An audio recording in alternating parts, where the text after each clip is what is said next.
Hi everyone on Agile Labs meeting with Andy, and it's not only a meeting, it will be an interactive session. So Andy agreed to share with us his knowledge, and the best way to share knowledge is by executing it. So welcome Andy, and please let us know how the flow of today's meeting will go and what's planned for today. And in the meanwhile, please everyone turn on your cameras so that Andy will see to whom he's talking to and if you can hear him. That would be awesome. Thank you. Yeah, my name's Andy Hiles. I'm a professional Scrum trainer with scrum.org. I'm a professional Kanban trainer with Pro Kanban, and I'm sure we can drop those links in at some point. Today, we're going to talk about applying Scrum with Kanban. This workshop is based around a book that I wrote last year. I don't know where we are. I always get lost with the pandemic. Like, what year are we in? Anyway, so last year I wrote a book. It was kind of towards the end of the year I released the book, and it was all around how do you practically apply Kanban with Scrum? Because there's lots of people saying Kanban's great and Scrum's amazing, and lots of people saying you can do it together, but nowhere could I find after training or helping with the professional Kanban, the Kanban guide for Scrum teams from scrum.org, but there's nothing around that practical experience. So we're going to explore a little bit, just to give you a little hint into things you can do with Kanban and Scrum-ish. That's the hope. So that's what we're going to experience. We're going to spend, I don't know, half an hour or a little bit more. We're going to use Miro. So if you wouldn't mind reposting the Miro link so we can get people onto the Miro board. We're also going to do breakout rooms. So you're going to go into mini meetings. You're going to have chats with people. So that's what we're going to go and talk about. Is that okay for an introduction? Do you want me to just keep going and crack on? It's great. If anyone would have any issues, please contact me or Pavel, and we'll try to help with Miro access or with anything else throughout the what we'll be experiencing. So. Cool. Right, let's get into it. So please come into the Miro board. Please come into the Miro board. This is where we're going to be spending our time for however long it's going to take for us to spend some time here. Once we've got about 14, there's kind of 25 on the call, so kind of hoping there's a few more are going to kind of turn up. I'm just going to recreate the breakout room. So for those just joining, please come over to the Miro board, and I'm going to bring everyone to me. So hopefully everyone should be zooming in on Miro, and you should be seeing nothing at all, which is great, which is what we want. For the recording, would you like me to share my screen? Would that be better for the YouTube? Yes, I'm saying a yes. Okay, cool. Let me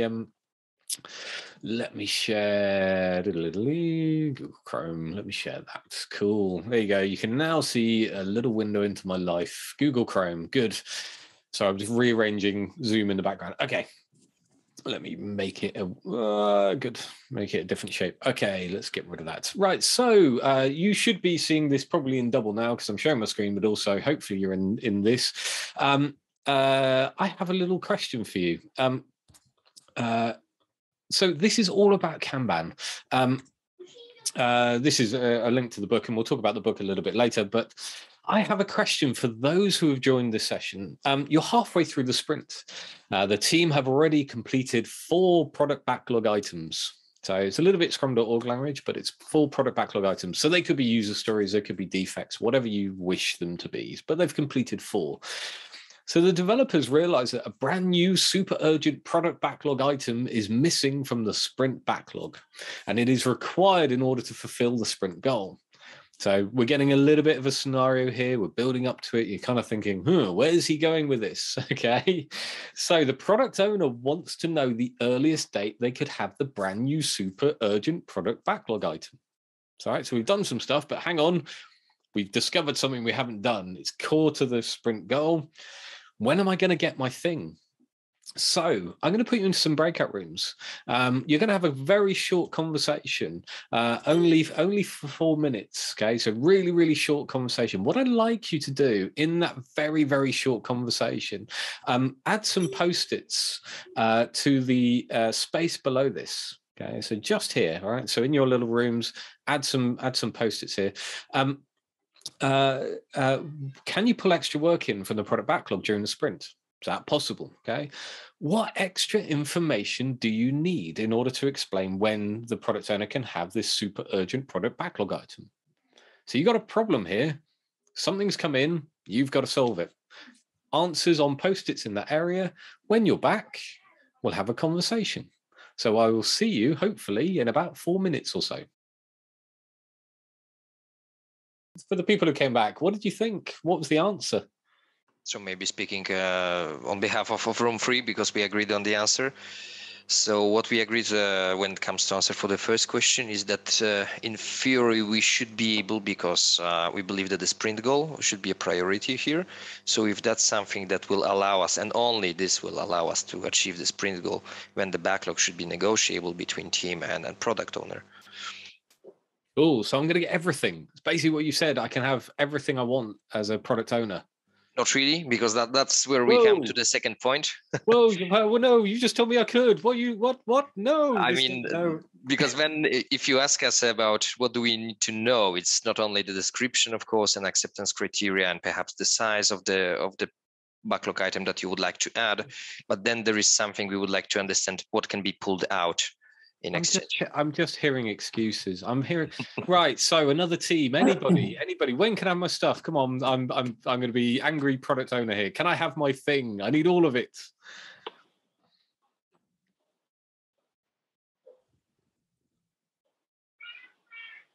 Have I made everybody too scared to answer? If the product owner says I need everything, then the team says we need to know also everything.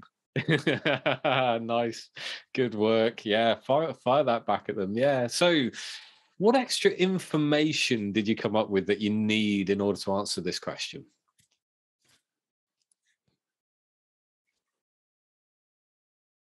Well, I guess the PBI should adhere to the definition of ready, right? If they want to do it. Yeah, I mean, that's a great one, right? So has it been refined? Is it ready to be pulled in? Yep. Okay, so that's a great check. Yep. What other extra information did you talk about? We talked about history of how much we were able to deliver in the past. Yep. So some kind of capacity, some kind of non-Scrum term velocity. I just realized. Let me get back and share my screen just so. Let's just go there. Share that. Cool. Just so we're walking through. Okay. Oh yeah. So there were some lovely ideas. I know your capacity, velocity.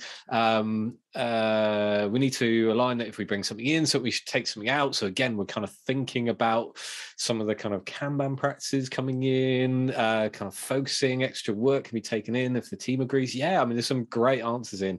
I don't think I'm seeing anything actually. I would have gone about. Cool. So I've probably preempted some of your answers. So I'm going to give you a little bit of extra help, because the first question is incredibly text orientated, right? It just describes a scenario, but now we've got some visualization. So I'm presenting you with the Scrum board. I'm giving you that extra bit of information. So I have another question for you. Sorry, I was just trying to find. There we go. I just wanted to reduce the time on the breakout rooms. Actually, if you can reduce them down to, it's currently set at 5. If you can reduce down to 4, that'd be really helpful. So I've given you the Scrum board, and I've highlighted for you really nicely that super important PBI. You can now see your capacity, right? You were saying, oh, we need to know the capacity. We need to understand what's currently in play, right? Here you go, right? It's everything you need.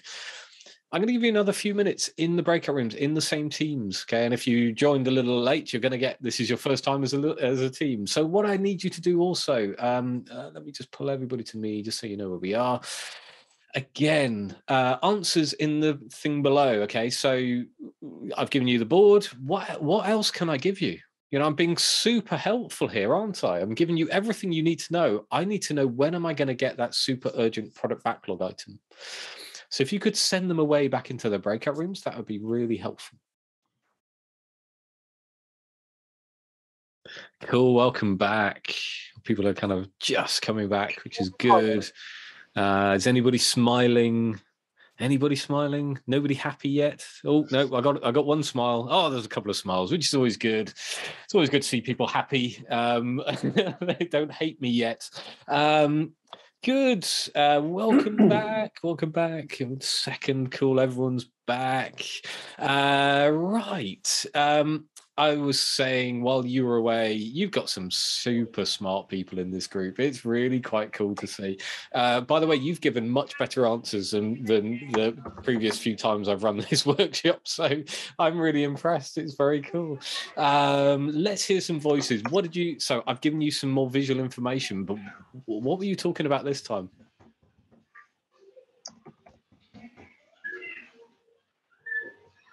Are you asking group 2 now? Anybody in this group? What did you talk about?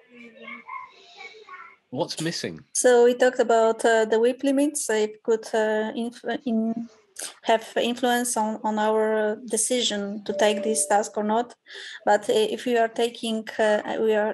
treating this task as super important, we should rather take it and just think what else we could take out from this board by replacing this super important task. Yeah. Yep. What else? Let's keep hearing a couple more voices. What else did you talk about? So some task management stuff there. There's some compromise there. Yeah, absolutely. What else? As we are in the middle of the sprint, as you mentioned, so we are pulling something new in the middle. We figured that cycle or lead time, however you call it, it would be of use, because we would like to understand if it even fits in our possibility of doing it and delivering in 2 weeks. So you're starting to, yeah, this is why we were saying you've got some smart people here. What's really interesting, every time I run this, is I'm presenting you with something really, really quite simple, that we've got some new change, something we've discovered, a product owner's discovered we need to do something. We've got work in progress, and midway through this weird concept of a sprint, right? Which feels like this closed time box thing. And all of a sudden, we've got a ton of questions that we probably didn't surface at any point previously. And now we're just surfacing all these questions. You know, what else have we got in play? How big are they? What are we going to do? You know, how many things are we doing? What's our WIP? What's our cycle time? All of these things. So just bear that in mind, kind of, you know, how often going forward do you pay attention to any of these things? Do you talk about these things in your daily Scrum? Or do you just kind of brush over them? Do they become just something you do? Okay, so again, it's worth bearing that in mind. Right, let's keep shifting. Okay, so being me, I predicted probably what you were going to say next, which was around WIP limits. So congratulations, you're still falling into the trap, which is good. So I'm going to give you some WIP limits, right? Again, so I've given you some more information. Started off, I still need that super important PBI thing done. So when am I going to get it? All right. So I've given you some WIP limits. Go and have a conversation. Again, stickies in the box below. I will see you in a few minutes' time. Cool. Welcome back, everybody. Let me share my screen. So look at how far we've come. I've only asked you 3 questions. Let me share my screen.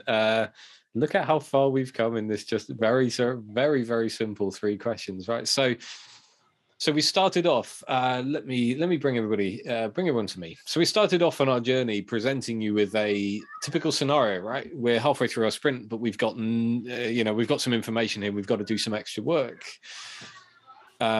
And I asked you some very simple questions, like, can you just pull in work? Yeah, right. Yes, you can.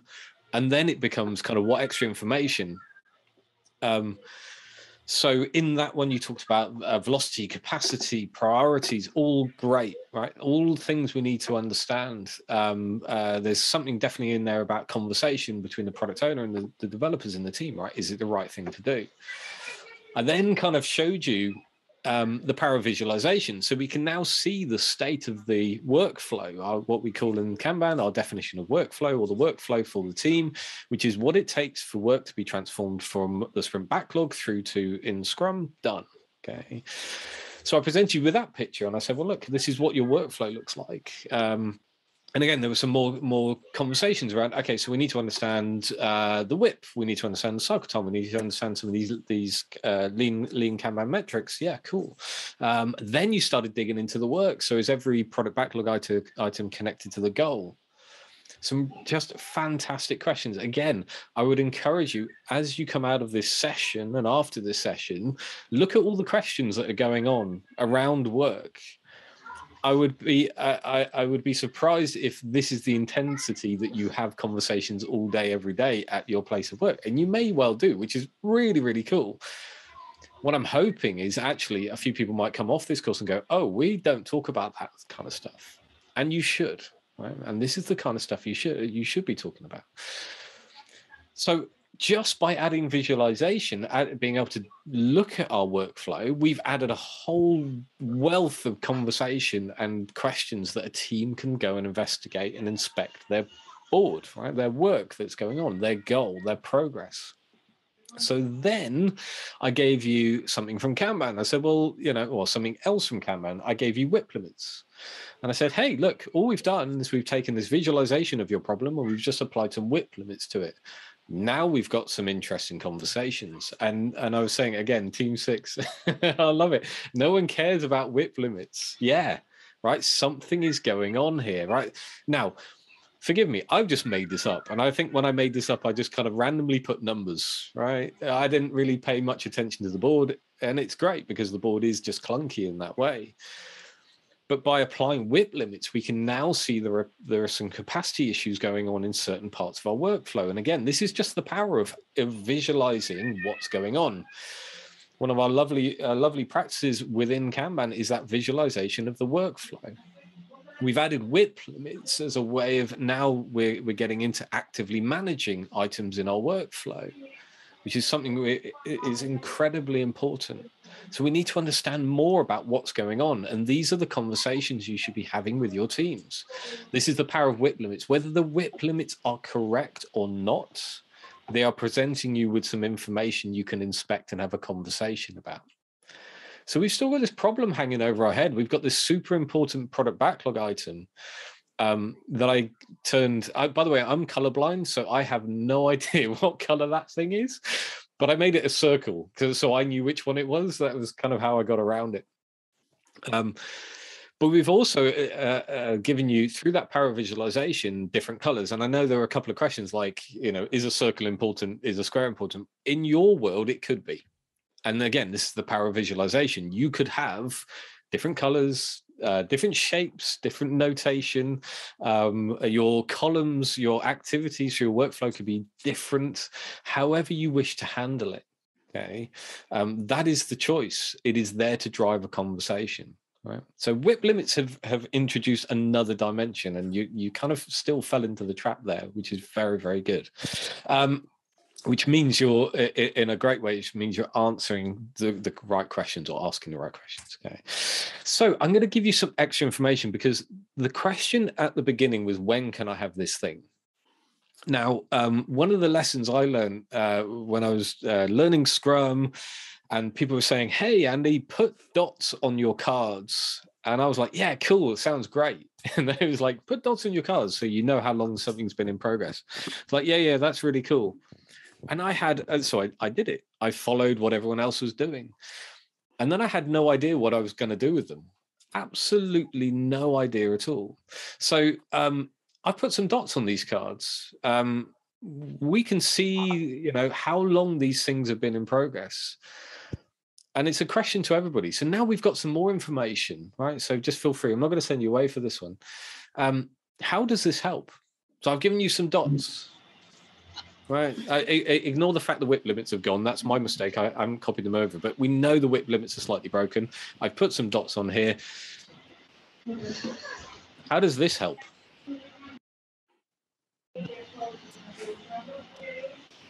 Oh, well, it does.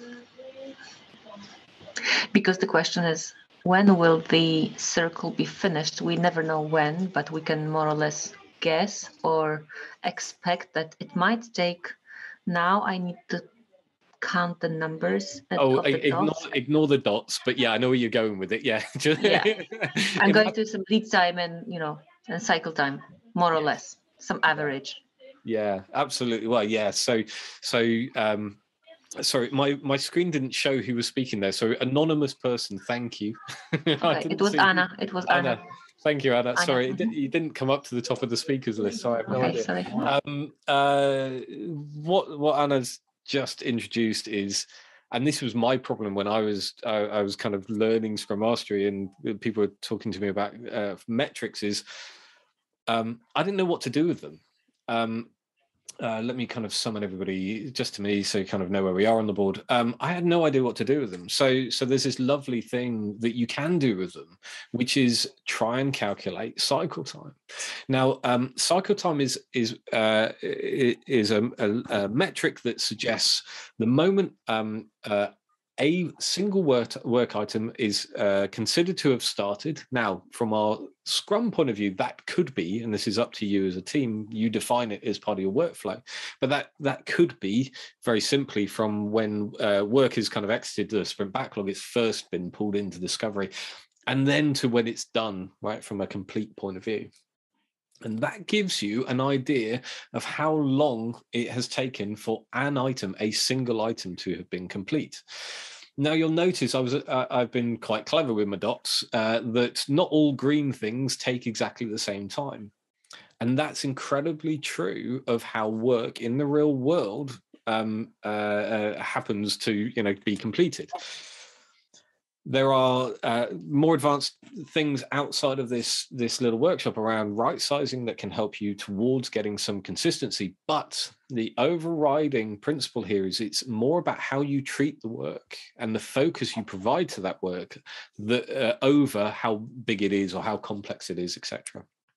And the best test for that is everybody on this workshop probably has been in a situation where you've had an emergency fix to make to a product in live or whatever that looks like, and you'll have got that done really, really quickly.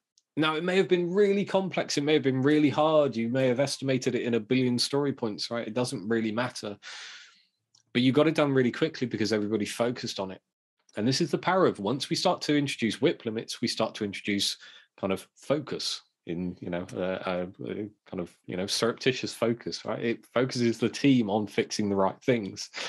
Once you start putting defects and like high priority things through your flow, you then start to introduce this switching focus problem. Do we focus on the new thing or do we focus on clearing the things we've got?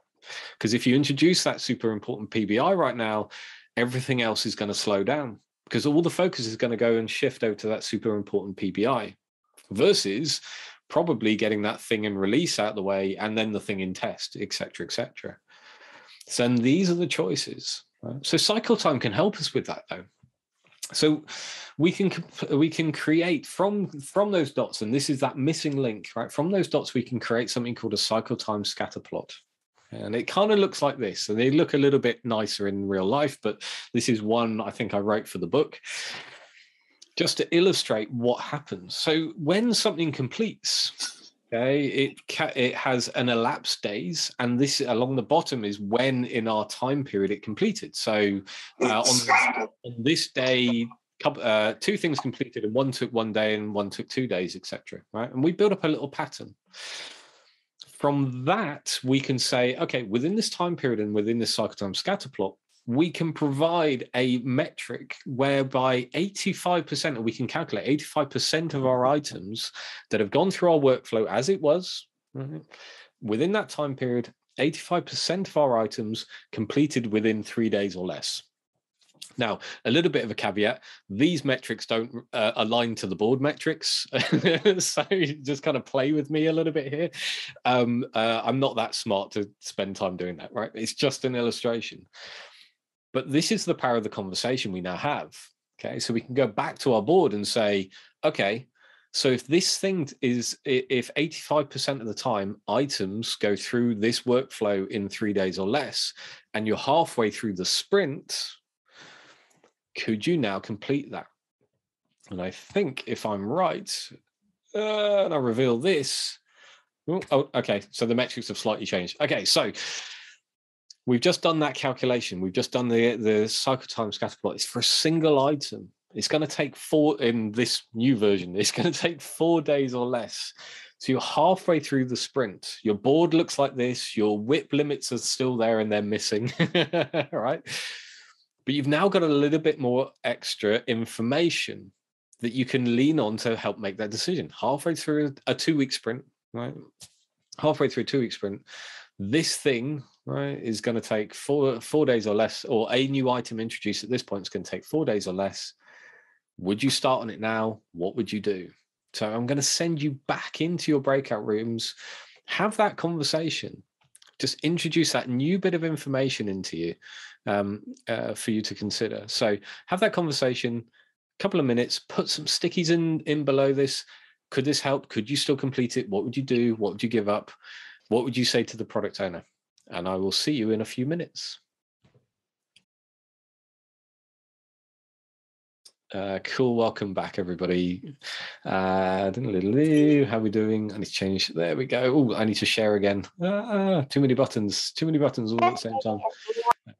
Google Chrome, share that. Yeah, share that's cool. So predictability of a priority. It's never a yes, but probability. What have we got? No finish elements here. Dependencies are still not addressed. Yeah, size of tasks and dependencies. Yeah, so it's a question of probability. After we calculate all the necessary things, manage a super duper important task, but would be nice if the PO can state, yeah. And that's the cool thing. I mean, everything you said, right? And that's the cool thing. We've introduced you a little bit more information, but there's still discussion to have. When I teach Scrum, I call Scrum a conversation framework. And by adding the power of Kanban on top, we can enhance those conversations. So if we weren't doing this kind of thing, if we weren't putting dots and doing the SLE and having the cycle time scatter plot, we wouldn't have that conversation. We'd probably have all the other conversations before we actually started visualizing the workflow and introducing WIP. Right, so we'd go back to talking about velocity, we'd go back to talking about capacity, but we'd have no way of kind of generating that. Now we start to introduce things like WIP and cycle time and throughput and age, which are, you know, a couple more, which we haven't got time for because we are going to close. We can actually start to tune our conversations from a Scrum point of view to a much, much better place, a much more interesting place. Yeah, and the answer to this is, well, look, product owner, yeah, we messed up. We missed this super duper important product backlog item thing. Our metrics right now are telling us it's probably going to be about 4 days. If we pull it in now, it's probably going to be about 4 days, but that's still causing a risk to all the other things you've got in play here. So it's either really super duper important over everything else and it meets the sprint goal. We cut some of this stuff out, therefore they never get done, but we've wasted a load of time, you know, or many other strategies, right? But that's what we've introduced. We've introduced that conversation. We can now say, we've got 4 days, right? We didn't have that before. And this was one of the biggest kind of enlightening things for me, kind of coming through my Scrum journey. This is kind of an end. Sorry, I was going to kind of send people back in, but there's kind of no need, right? But this was one of the interesting things for me in my Scrum journey, is kind of trying to answer that when question. I didn't have that power. Suddenly, by using different metrics, we now have a whole load of power at our disposal that a team can understand. And it's not a metric for the Scrum Masters, right? It's not a metric for the product owners. It's a metric for the Scrum team as a whole. It's a metric for the developers, right? To have a better conversation around their daily Scrum. It's a metric for the product owner to say, okay, it's looking likely or unlikely we're going to get this thing done. It gets a little bit harder when we start to talk about groups and batches of work, and we start to talk about features and multiple stories, and that's covered, you know, in maybe another session, right? When we talk about Monte Carlo simulation and how we treat kind of larger batches of work. What I wanted people to exit this workshop with is just an inkling, an idea, some kind of a hint that using Kanban with Scrum, it's not a one or the other thing. There may be times you may wish to pick one or the other, sure, but I can't ever see any harm in utilizing the power that Kanban has kind of introduced to the world, right? This visualization, the metrics, the conversations. I would strongly encourage you to go and kind of have a read of the Kanban guide for Scrum teams from scrum.org. And if even better, and I'm sure we can figure out getting some copies over so it can be distributed. I can probably send a couple of copies over. Even better, have a read of my book. It's Applying Scrum and Kanban. It's available in Kindle. Even better, the physical. I like the physical one. I know I wrote it, so I should. But the reason I like the physical one is it's more tactile, but you get like I don't know if you can see. I've created these lovely pictures, and it just looks great. And it brings along the story of a Scrum Master called Katie, who's been struggling with a similar question for a long, long time, and suddenly discovers that going to the supermarket one day, Kanban becomes a reality, and it's a kind of a bit of a funny story, but kind of, I don't know, it's trying to bring it alive, I think was the way of proposing it. So I've shot over the time massively. So if I was doing cycle time scatter plots, I would probably be looking at this session being up there somewhere. Right, we've taken way too long. But thank you for sticking with it. Thank you for answering all the questions. This could be a half-day session, a day session in its own right, but we squeeze it down into as short a period of time as I can. I'm going to stop talking and allow either people to have comments, questions, or hand it back over to the host. But thank you very much from me. Thanks a lot, Andy. So are there any questions? Can now have a open conversation and force ideas. Well, maybe it's not a question, but maybe some type of the comment or even the conclusion from based on what Andy has said, because I understand that you have finished with something like Scrum is becoming more interesting when using elements of Kanban. So was approximately the conclusion. So then, well, again, maybe even the question from my side would be, okay, so why not just leave the Scrum and start with Kanban, and we'll have all you have just told us within the Kanban of the cycle time, of the scatter plots, the SLE, everything. So maybe the conclusion should be a little bit extreme. Forget Scrum, start with Kanban. So what do you think about this conclusion? Yeah, I mean, absolutely. If that works for you, then fine. The one thing I would say is there not power in having a conversation every day? Right? Is there not power in having a conversation formally within a time box, with your stakeholders, with your team? Is there not power in kind of making sure we separate planning and refinement and things like that? Again, if you take Scrum away, a lot of people think Scrum is a thing, right? Is a thing that gets done to people, right? And I think about it as a conversation framework. So we have it's a kind of a formal framework for talking with people, right? Because without it, we wouldn't do it. Right. So yeah, and Scrum brings a lot of other things, right? Like definition of done. Right? Brings that along. We don't, Kanban doesn't have that. We have this, suddenly we have a high focus on quality. So there may be lots of reasons that you kind of choose to say, okay, we'll just go to Kanban. But I bet I would probably put some money on it. You would probably be doing some Scrum things right, along the way.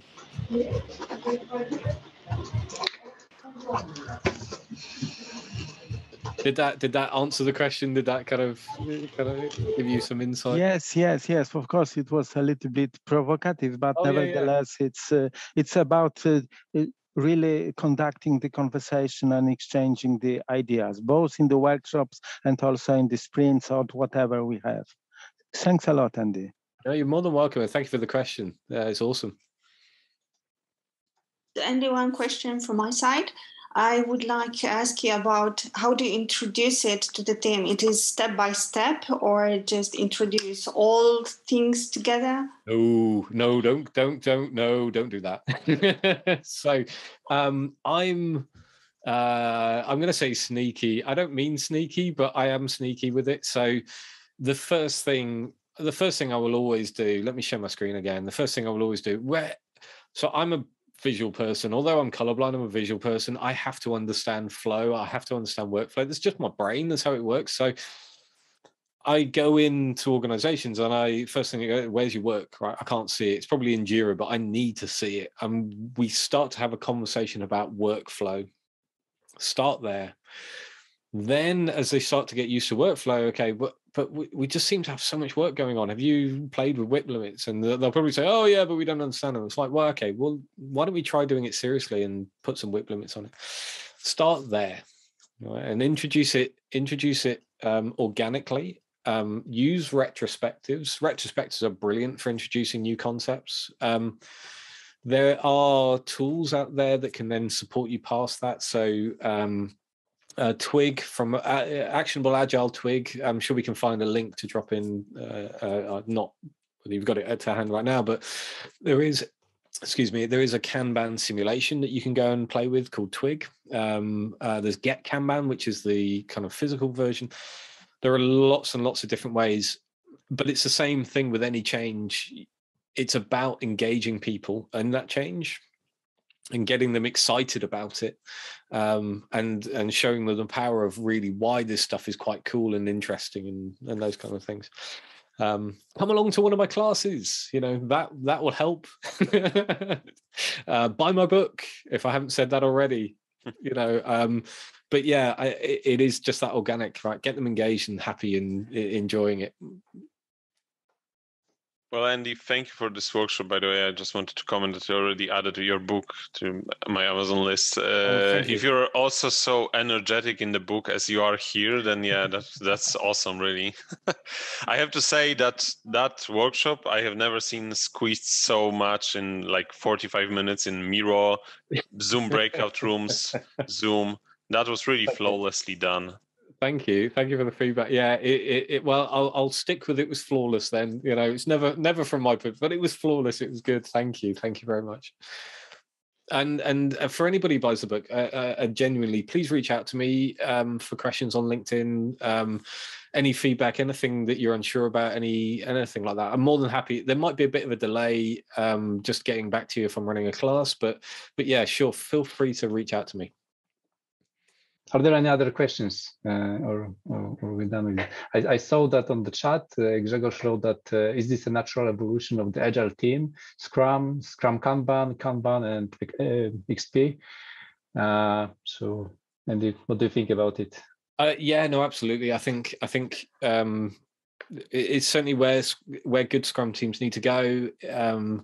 It's certainly where I'm encouraging Scrum Masters to come and learn, product owners to come and learn, anybody actually kind of as a Scrum practitioner. For the Kanban classes, I've had a huge kind of breadth of role. I haven't had just Scrum Masters, which is brilliant. I've also had the opportunity to go and teach whole teams, so everybody in that Scrum team as a unit to then go and practice Scrum or Kanban out the back of it, which has just been amazing. So yeah, it's definitely an evolution. But the one thing I'll say kind of goes back to that, Scrum or Kanban, right? It's whatever works for you, go and do that. If you're going to do Scrum really well. If you're going to do Kanban really well. If you're going to do them together, do them really well together. Whatever you're going to do it professionally and properly. Don't pick a little bit here, pick a little bit there, and then call it Scrum and then wonder why it doesn't work, right? That's that it will fail, right? Scrums exists in its form, to help, likewise with Kanban. So yeah. Yeah, go and have some fun. This is the thing. Far too serious in life. Do you do any workshops on applying Kanban with a Scrum in scale? Good question. Not yet. It's on my backlog. Okay. So it would be cool. Yeah. So I think I hint in the book, somewhere in the book, I talk about program level. I spent a couple of years working with kind of program level Kanban and how that flows into teams and using the metrics. So yes, it would be cool.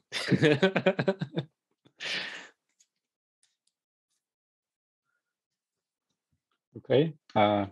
So how like it very important PBI in your backlog?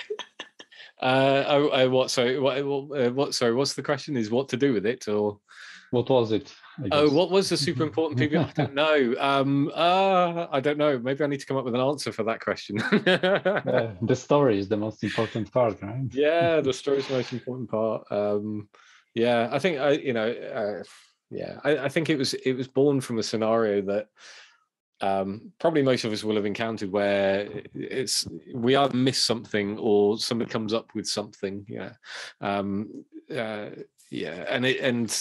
have to find a good donuts. There you go, donuts for the team. It might sway the priority. You see, that's the thing. Thank you very much for interacting and all the post-its and all that really good stuff. Yeah, please reach out, get in contact if I can help. Give me a shout. So thanks everyone, and we'll be closing the meeting.